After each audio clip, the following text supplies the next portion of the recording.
உங்களுடைய பலத்த கரோலின் வாயிலாக நிறைவேறியது என்பதை சொல்லி, எனக்கு என்னமோ தங்கை மீட்டிங்க்கு பேசுன மாதிரி தெரியல, எனக்கு சொன்ன மாதிரி இருந்துச்சு எல்லா பதிலும். ஏன்னா 4 நாளுக்கு முன்னாடி பார்த்தேன் அம்மாவும் தங்கையும். அம்மாட்ட கேட்டேன், அம்மா பாப்பாக்கு மேரேஜ் எப்பமான்னு. உன் தங்கச்சிட்டே கேளுப்பான்னாங்க. எப்படா மேரேஜ்ன்னு. இனி நீ கேப்ப அப்படிங்கிற மாதிரி எனக்கு பேசுன மாதிரியே இருந்துச்சு. பரவாயில்ல, நான் எடுத்துக்கிறேன். Joke apart. சில விஷயங்களை பேசினாங்க. மோடி ஐயாவாகிவிட்டார், எடப்பாடி சித்தப்பாகிவிட்டார், தமிழிசை அக்காவாகிவிட்டார் அப்படிலாம் சொன்னாங்க. அதுல ஒரு பட்டியலை விட்டுட்டாங்க தங்கை. ஹெச் ராஜா பேரறிஞர் ஆகிவிட்டார். எடு செருப்ப. அந்த ஆளே அதை நம்ப மாட்டானடா. நீ என்னடா எங்க எதுடா வரீங்க? அதாவது இதெல்லாம் ரொம்ப ஓவர்ல அப்படி மாதிரி. இப்ப என்ன ஆரம்பிச்சிருக்கிறாங்க வந்து, பெரியாரா பிரபாகரனா அப்படின்னு. ஒன்னு, எங்கள் ஐயா வஉசியை விட, எங்கள் ஐயா காமராஜரை விட, இல்லையா அப்படிதானே பேசுவாரு. பெரியார் என்ன செய்தார் அப்படின்னு ஒண்ணு, பெரியாரும் செய்தார் என்று சொல், பெரியார் மட்டும் செய்தார் என்று சொல்லாதே. ரைட்டு, பிரபாகரனும் போராடினார்னு சொல்லு, பிரபாகரன் மட்டும் போராடினார்னு சொல்லாதே. நம்ம இங்க இருந்து பதட்டம் ஆயிட்டாங்க. உடனே சொல்றாரு, நான் பேசினா என்னையே பேசு, நீயே அங்க போற, அங்கதான்டா போவோம். நீங்க வந்துட்டு பெரியார்ட்ட வந்துட்டல, இனிமேல் அங்கதான் போவோம். எங்கள் ஐயா பெரியார் அப்படின்னு நாங்க சொல்லும் போது நீ என்ன சொல்ற, எங்கள் ஐயா வஉசியை விட, எங்கள் ஐயா காமராஜரை விட பெரியார் என்ன செய்தார் அப்படின்னு கேட்கின்ற பொழுது நான் அதே கேள்வி கேட்கிறேன். தமிழ்நாட்டிற்கு நாங்க பெரியாரை கூட விட்டுருவோம், பெரியாரை விட்டுருவோம், ஏன்னா உனக்கு ஆகல, பெரியாரை விட்டுருவோம். நீ சொல்லுகின்ற, நாங்களும் கொண்டாடுகின்ற, அவர்களும் பெரியாரை கொண்டாடினார்கள், அவர்கள் எல்லாரும் சேர்த்து வச்சு நான் கேட்கிறேன், எங்கள் ஐயா காமராஜரை விட, எங்கள் ஐயா வஉசியை விட, இல்லையா, பிரபாகரன் தமிழ்நாட்டிற்கு என்ன நன்மை செய்தார் அப்படின்னு ஒரு கேள்வி கேட்டா உன்கிட்ட ஏதாவது பதில் இருக்கா? பிரபாகரன் ஈழத்திற்காக போராடினார், இங்க யாருக்கும் மாற்று கருத்து இல்ல. தமிழ்நாட்டிற்கு பிரபாகரனால் ஏற்பட்ட நன்மை என்ன என்று கேட்டால் உன்கிட்ட பதில் இருக்கா? இல்ல.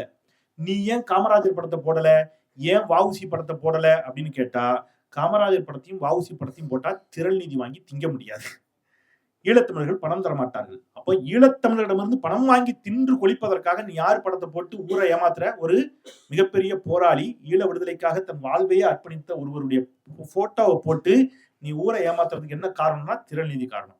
இப்ப தங்கை பேசுகின்ற பொழுது சிலவற்றை அடிக்கிறார். பெரியார் வந்து ஆங்கிலத்தை பேசுன்னு சொல்லிட்டாரு. பேசாத, உன் வீட்டுல சொல்லு, உன் பிள்ளைங்களெல்லாம் கூப்பிட்டு இனிமேல் ஏபிசிடியே படிக்க கூடாது, எல்லாரும் என்னதான் செய்யணும், ஆங்கிலத்துல யாரும் பேசக்கூடாது சொல்லிப்பாரு. தம்பி, உன் வீட்டு பிள்ளை நீ எங்க சேர்த்திருக்க? இன்டர்நேஷனல் ஸ்கூல்ல சேர்த்துட்டு நீ என்ன சொல்ற? பெரியாரை வந்து ஆங்கிலத்தில் பேச சொன்னார்.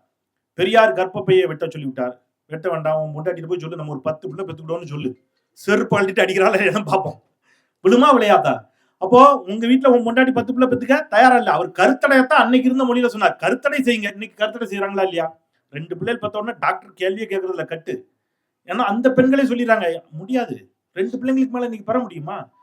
அப்ப அந்த சூழலை அவர் அப்படி சொன்னார். அப்போ நான் என்ன சொல்றேன், பெரியாரை எதிர்க்கிறவங்க எல்லாம் இன்னைக்கு தங்கை ஒரு தீர்மானத்தை போட சொன்னாங்க, நான் இப்படி ஒரு தீர்மானம் போட சொல்றேன்.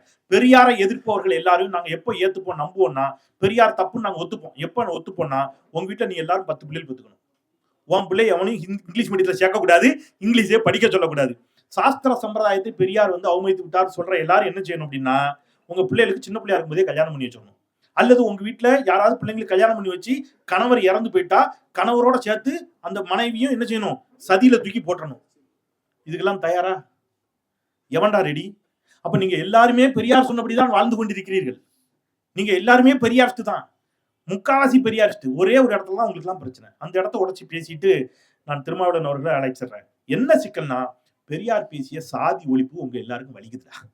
அது ஒண்ணுதான் சிக்கல். உடைச்சு பேசினா என்ன, அதுல கூட சாதி ஒழிக்க எல்லாரும் தயார். எந்த சாதி ஒழிக்க தயார்னா, படிநிலைகளில் அவனுக்கு மேல இருக்கிற சாதியை ஒழிக்கிறதுக்கு எல்லாரும் ரெடி, அவனுக்கு கீழே இருக்கிற சாதிலாம் அப்படியே இருக்கட்டுங்க. இது வேலைக்கு ஆகாது. ஒழிச்சா எல்லாத்தையும் ஒழிக்க வேண்டும் என்று சொல்வது பெரியாரினுடைய பெரும் தொண்டர்கள். அது உனக்கு வலிக்குது, அதனால் நீ பெரியாரை என்ன செய்து கொண்டிருக்கிறாய், எதிர்த்து கொண்டிருக்கிறாய். அதுதான் உண்மை என்பதை சொல்லி, பெரியார் உள்ளபடியே தமிழர்களுக்கு எதிரியா? ஏன்னா பெரியாரே தமிழர் இல்லை, பெரியாரால தான் தமிழ்நாடு நாசமா போச்சு அப்படின்னு சொல்லி கோல் போஸ்ட்டை மாத்தி விட்டாங்க. அது வரைக்கும் கோல் போஸ்ட் எதுவா இருந்துச்சு? டெல்லியா இருந்துச்சு. மாநிலங்களுடைய உரிமைகளை பறிப்பது டெல்லி. அது காங்கிரஸா இருக்கலாம், பாஜக இருக்கலாம், டெல்லி அதிகாரத்தை குவித்து வைத்திருக்கிறது நம்ம கத்திட்டு இருந்தோம். ஈழத்துல பிரச்சனை சிங்கள பேரினவாதம் என்று பிரபாகரன் போராடினார். ஒருத்தன் தான் அவ்வளவு கோல் போஸ்டையும் மாத்திட்டான். என்ன சொல்றான்? டெல்லி பிரச்சனையே அல்ல, உன்னுடைய எல்லா பிரச்சனையும் காரணம் திராவிடம். அங்க சிங்கள பேரினவாதம் பிரச்சனை இல்லை, அதுக்கு காரணமும் திராவிடம் தான். இப்ப பெரியார் தமிழர்களின் எதிரியா? இவர் தமிழர் இல்லை என்றால் எவர் தமிழர் என்று புத்தகம் எழுதி, அந்த புத்தகத்தெல்லாம் வாங்கி படிங்கடா. அந்த புத்தகத்தை படிச்சிருந்தீங்கன்னா அந்த பஞ்சாயத்தே கிடையாது. ஆகச்சிறந்த ஆளுமை கலைஞர் தொலைக்காட்சியுடைய செய்தி ஆசிரியர் ஐயா ப. திருமாவேலன் அவர்களை பெரியாரும் தமிழரும் என்ற தலைப்பில் உரையாற்ற அன்போடு அழைக்கின்றேன்.